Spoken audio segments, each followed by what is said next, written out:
Please join me in welcoming Joshua White this morning.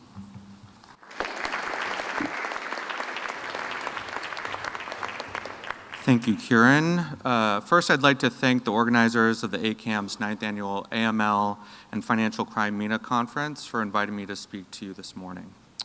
When one considers the varied range of AML and CFT challenges that affect the international financial system, whether in the US, Europe, or here in the Gulf, the illicit financial flows from countries in East and Central Africa indeed often can seem a world away, perhaps even irrelevant in terms of exposure here. After all, how do raging conflicts and mass atrocities in places such as South Sudan, the Democratic Republic of the Congo, and the Central African Republic touch banks and commodity traders in financial hubs such as Dubai, London, and New York? Today, I'm going to briefly talk about how sanctions targeting the networks of those responsible for this violence, combined with AML measures such as advisories from FIUs and circulars from central banks, are increasingly important financial tools of pressure used by regulators in North America, Europe, and elsewhere around the globe to change the incentive structure for those who seek to perpetuate conflict in East and Central Africa, and how AML experts such as yourselves can better understand and protect your institutions from exploitation by these illicit financial flows by engaging with civil society groups and others active in this space. So today I'll be giving you an overview of the problem as my organization, the Sentry, sees it, and what we encourage regulators in the private sector to do about it. This quote from one of the Sentry's co-founders sums up our theory of change for these countries on which we focus, those being Sudan, South Sudan, Congo, and the Central African Republic.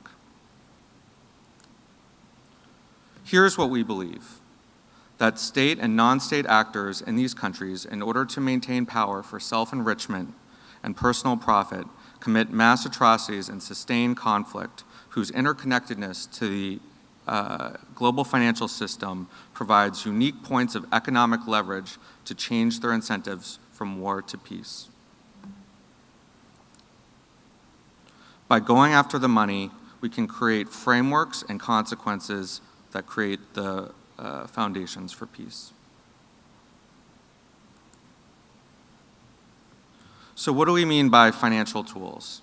These are all going to be measures that you all are quite familiar with, but I'm highlighting them here to underscore how we believe they should be used together with regulators, financial institutions, companies, and civil society all working in partnership to combat and better understand this illicit financing.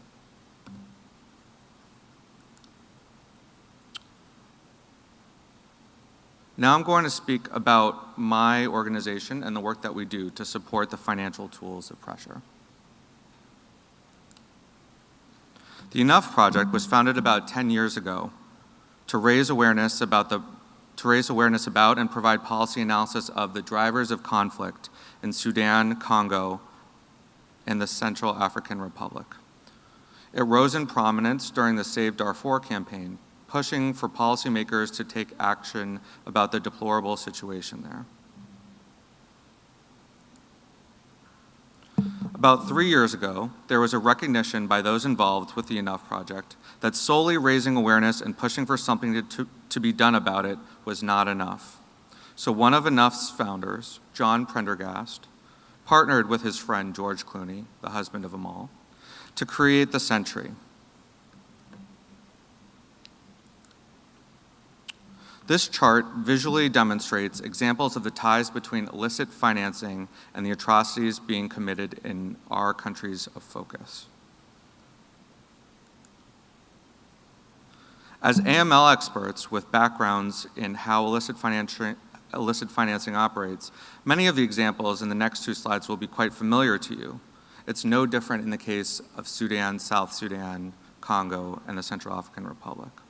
The goal of the Sentry is to illustrate the forms in which this activity presents itself as it begins in East and Central Africa and permeates other parts of the world through correspondent banking, trade, and other areas of exposure not otherwise obvious to the international bankers and commodity traders working in this field.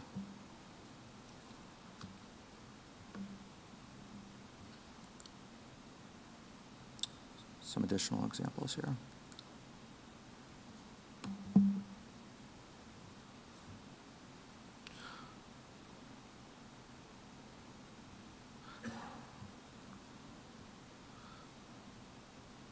Now some examples of what this looks like in practice. In the Sentry's inaugural report entitled War Crimes Shouldn't Pay, we showed how elites on both sides of the conflict in South Sudan enriched themselves and utilized the formal financial system and real estate in foreign countries, such as Australia and Kenya, Uganda, to stash away their ill-gotten gains while their forces committed mass atrocities and human rights abuses against the people of their country.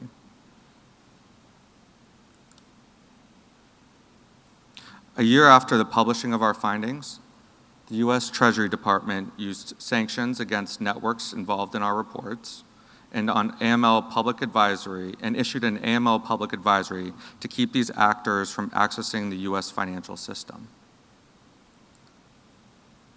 Most recently, we published Banking on War, which showed how control and influence by politically exposed persons in South Sudan's banking sector presents risks for banks with correspondent relationships, not just in South Sudan, but Kenya and Uganda as well, including financial institutions in the US, Europe, and the Gulf. And finally, I'd like to end by highlighting some of the ways that illicit activity in Sudan, South Sudan, Congo, and the Central African Republic touches the MENA region and can expose vulnerabilities which can lead to de-risking and reputational harm and regulatory action. Only by working as partners, business, civil society, and governments, can we ensure that our financial and economic institutions and systems, whether here in the Gulf, in the US, or in Europe, are not exploited by those profiting off of conflict and atrocities. I hope you will join us in this effort.